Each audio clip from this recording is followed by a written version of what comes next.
keeping ourselves centered, that's easier said than done in these tough times that we live in. But Coach Lamont and his U-Day segments help us in that journey every day. Coach stopped by the station earlier today, and I asked him about this project and what it has become. So we watch these every day. We're all inspired by you here at the station. But I wonder, what are people saying to you about this? What kind of feedback do you get? It has been extremely rewarding. We get letters all the time. I worked in local television in Charlotte for a number of years.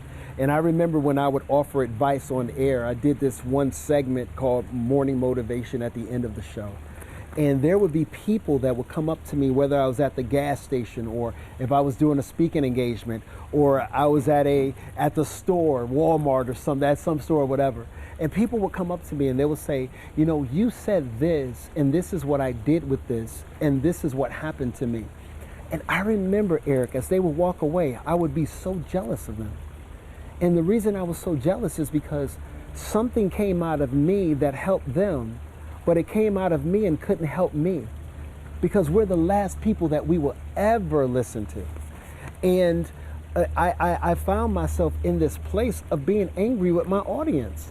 Like, how dare you change your life with something that I say? How dare you get help from me?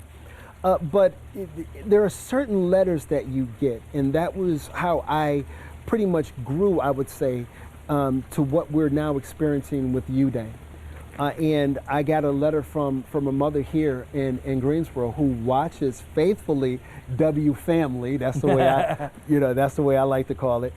And who told me that there was something that she heard that inspired her, and shared with me that a few days prior, her son tried to commit suicide, and she shared the message that I delivered. She shared it with him, and the light came back on.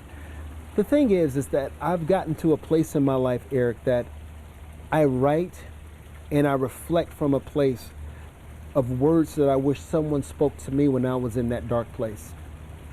And I'm constantly, when I'm writing, I'll think about what did I experience at this moment? And what would I had loved someone to say to me that would have changed everything that I'm going through? And that's how I write. I don't write to create a U-Day moment. I write to create a lifetime moment for that viewer that's on the other side of the camera. And we've been successful in doing that. And God has just favored us and smiled on everything that we're doing. So I'll tell you one thing that he's doing. First of all, self-aware. He's self-aware, right? And if you're self-aware, then you have the right to offer advice, I think, because that's hard to do.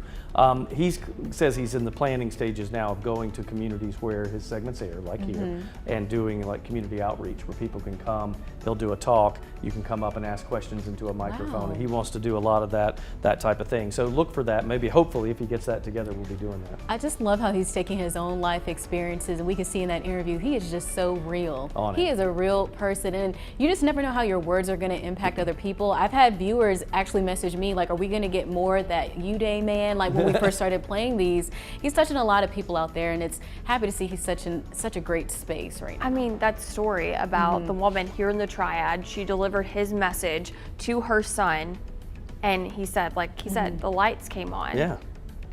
That's incredible that we get to show you guys U-Day through Coach Lamont and save lives. Yeah, I have a feeling we'll be seeing more. Yeah, of Coach maybe Lamont. do some more live segments with him or something. That'd be awesome.